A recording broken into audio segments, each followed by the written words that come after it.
Hi guys, welcome back. We are on chapter 8, or A Gentleman Arrives on the Bay. Ooh, I wonder who this is going to be. The sound of Burton's mooing woke me with a start. From the glimmer in the sky, it must have been just after dawn. The men had only been gone for a day.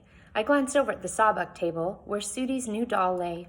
I had taken advantage of the solitude in the cabin to stay up late the previous night, working on a new rag doll for her, and it was very nearly finished. As I had sewed, I remembered Miss Hepplewhite's counsel on the importance of thinking and sewing. Thinking and sewing is very useful when one is upset, she had always said. And to be sure, I was upset. Upset with the intolerable situation in which I found myself. The cabin, now empty with Mr. Russell and Mr. Swan gone to the rendezvous, seemed to close in on me.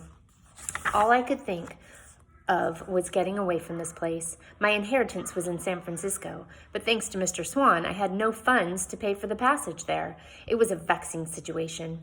But I couldn't bear the thought of spending a long, cold winter here on the bay, surrounded by strangers and people whom I had not known long enough to trust. In the months I'd been here, everyone had disappointed or betrayed me. Everyone except Sudie. That is, I sewed every bit of frustration into the little doll's flour sack body, remembering how Papa had patiently taught me to sew. Neat stitches never leave a scar, even in dolls, he told me once with a wink, when he doctored my doll's torn arm. My stitches were straight and neat. For stuffing, I had used cut-up pieces of a petticoat that was far beyond repair, and for her hair, I used strips of cedar bark twisted in the Chinook style. I looked at the doll with a sense of satisfaction. It was charming. I was certain Sudie would love it. She had been coming by all day long yesterday, begging to see it, but I told her that she had to wait until it was completed. Now it was nearly finished, except for some finishing touches. Burton was mooing steadily, constantly, like an annoying, buzzing fly. I had milked the beast the evening before, and she had kicked out at me, so I was not looking forward to the dangerous chore again. When it became plain that she would not cease her mooing until she was milked, I relented and got out of bed. Her mooing grew louder as I dressed. It grew thunderous as I braided my hair. I had just finished tying on my apron and was heading out the door when the mooing abruptly stopped. "Hi, honey." I rounded the corner of the cabin and was met by the most curious sight. Thank you. Sitting on the stool, milking the cow by the light of a candle, was the figure of a man, singing companionably to himself. His voice rose like a lullaby on the soft morning breeze. Wouldn't that be kind of creepy if you go outside and there's just some man sitting there singing? Okay. Was never a prettier girl than Lucinda dancing across the room that day. I took one look at that pretty Lucinda and grasped her hand and stole her away. Okay, that song sounds a little like kidnapping. "Pardon me," I said. The man looked up and smiled in a disarming way. He was older, Mr. Russell's age perhaps, and he wore a black pressed suit and hat, as if he had just stepped off a steamer ship. His gray beard was neatly trimmed, and when he smiled, I detected not one trace of tobacco on his teeth. He stood up smoothly, tipping his hat politely. How do you do, ma'am? Abraham Black, at your service." His voice was low and throaty. I was so taken aback that I nearly forgot my manners. "I'm very pleased to meet you, Mr. Black," I said, quickly curtsying slightly. "I'm Miss Jane Peck. Thank you for milking the cow." "My pleasure, ma'am," he said. "Lovely young lady like yourself shouldn't have to worry about such things." My thoughts exactly. I felt a tingle of pleasure at his observation. He was a real gentleman, not some filthy prospecting pioneer. "Did you just arrive?" He jerked his head toward the trail that led to the beach. "Schooner came in a little bit ago from San Francisco." "Of course," I said. I looked over his shoulder at the pale horse tied to the tree. "You brought a horse?" He laughed, a low laugh that rumbled in the early morning. "Oh, Sally and I go everywhere." "Where are you from?" "All over, I guess. I don't like to stay in one place too long." He winked. "Don't want to grow moss." I smiled. "There's no shortage of moss here, I'm afraid. It rains quite a bit." "I heard there are real good opportunities up this way for a man." "Why, yes, I suppose so. There is the oystering and the timber." He nodded thoughtfully, his eyes skimming the length of a long tree. "This used to be a fur trapping area, if I recall correctly." "So I understand. The Hudson Bay Company had a fur trapping operation here. Some years ago. Any trappers around anymore? The question hung in the air. I shook my head. I don't believe so. He seemed to study me. If you don't mind my saying so, you have lovely hair, Miss Peck. A real unusual shade of red. Reminds me of a lady I knew a long time ago. She had hair the same color as yours and was pretty as a peach, just like you. I blushed. I was so unused to receiving compliments of any kind. Everything about this gentleman, his clean blacked boots, his brushed coat, his neat hat, spoke to me of civilization. Just then, red-bearded Red Charlie appeared from nowhere, cradling an armful of stiff-looking, filthy clothes. I could smell them from where I stood. "Gow!" he barked, ignoring Mr. Black completely. I was about to tell him that I had no intention of laundering his clothes when Mr. Black stepped smoothly between us, one hand caressing the gun in his holster. "I don't believe that's the proper way to address a young lady," Mr. Black said in a dangerously low voice. Charlie looked at Mr. Black as if noticing him for the first time and blustered, "Mind your business, mister." "I believe you owe Miss Peck an apology," Mr. Black said firmly, his eyes hard. Charlie looked like he wanted to let fly at Mr. Black, but after realizing that the other man was a good head taller than him and armed, he swallowed hard and said, "Course, I apologize, Miss Peck," and with that he stomped away quickly. "Thank you," I said quietly when we were alone again. "I'm afraid that some of the men have been far too long away from civilization." "Ladies," he said, "should always be treated with respect." "Would you like to come for supper this evening?" I asked impulsively. "Really, ma'am, I'm only passing through. I plan to be gone by tomorrow, and I wouldn't want to put you any trouble." "It wouldn't be any trouble, Mr. Black, honestly. I usually cook for a whole gang of men, but they are all away on business at the moment." Okay, she's inviting a stranger in to have dinner, telling him that everyone's gone. Like, this is not what you're supposed to do. "No, really, please," I begged. "It would be such a delight." He nodded a little reluctantly. "Thank you kindly. I'd be mighty pleased to have supper with you, Miss Peck." My question to you is, do you trust him or no? Mr. Black was nowhere to be seen all day, but just as the sun was beginning to kiss the horizon, he appeared at the cabin door. Brandywine immediately started to growl low in his throat. With his plump little belly, he was hardly the picture of a fierce hound. "Brandywine, stop that this instant," I whispered urgently, embarrassed at the hound's display. After a moment, the dog went over to a corner to stare at us with glowering eyes, his belly pouched under him like a plump cushion. Mr. Black eyed Brandywine coolly. "Dogs don't seem to like me much these days, Miss Peck. They don't take to traveling men." I laughed lightly. Brandywine barks at everything. Mr. Black removed his hat and smiled at me. I couldn't remember the last time a man had removed his hat for me. "Animals have their reasons, Miss Peck," he said in an unconcerned voice, and pulled out my chair with a flourish.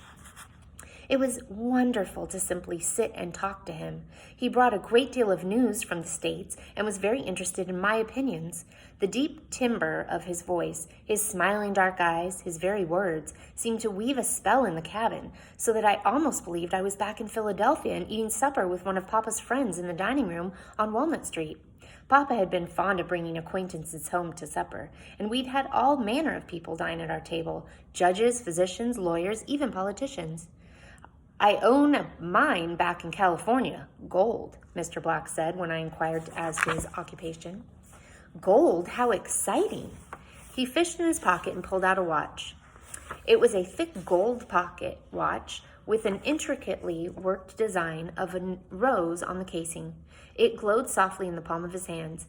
"This came from my mine. It's lovely, and it keeps good time, too."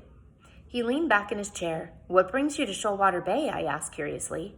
"I have some unfinished business up this way." He stared into the fire. "Loose ends to tie up, you might say." It seemed rather rude to pry, so I stood up to begin clearing plates. He was on his feet in a flash, helping me. "Please, I insist," I said. "It's been such a pleasure to have a gentleman in this cabin." I took the plates from him. His food, I noticed, had barely been touched. Does that mean he didn't like her cooking? "You don't usually have gentlemen, then?" Mr. Black asked, a touch of humor in his voice. "Mr. Black, I think I can say with some assurance that you are the first gentleman to set foot in this cabin. No, let me clarify, the first one to set foot on the bay." He chuckled. "No, really," I said. "There is no end to the filthy louts in this part of the country. Why, not last week I was propositioned by a man so that he could obtain land." "No." "Yes, and I had thought that Jehu was a man of honest intentions for all that he was a sailor." Mr. Black rubbed his beard thoughtfully. "Sailors are nothing but trouble." I couldn't agree more. "And then Mr. Swan just up and abandoned me here in this cabin." I leaned forward confidingly. "Not that I'm very surprised. He abandoned his own wife and children in Boston." "Abandoned his wife, you say?" "It's shocking, really." I plunged on, happy to have a receptive audience. "But the worst of them all is Mr. Russell." "Mr. Russell?" A whisper. "He is the owner of this cabin, and all he does is order me about as if I were a maid," I said. "And he doesn't make housekeeping at all easy. Why, I'm forever dodging his tobacco." Mr. Black's eyes shone in the fire glow as he looked about the cabin. "Where is this Russell now?"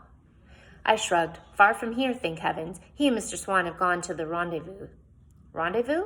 "Yes, Governor Stevens has called a meeting of all the Indian tribes in this part of the territory.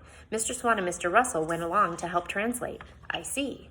I poured coffee and sliced pieces of apple pie I had made especially for the occasion. "Whereabouts is this rendezvous?" he asked casually. "Some distance, I believe. I imagine that one of the Chinook would know." She doesn't know this guy, and she's telling him everything. Mr. Black nodded to himself and then looked at me thoughtfully. "So tell me, Miss Peck, what is a fine lady like yourself doing out here in the wilderness?" I told him the whole story of my sea journey, William Balt, and the more recent news of Papa's death that had left me stranded here. Mr. Black's eyes narrowed and he stared into the fire. When he looked back, he had an intense expression in his eyes.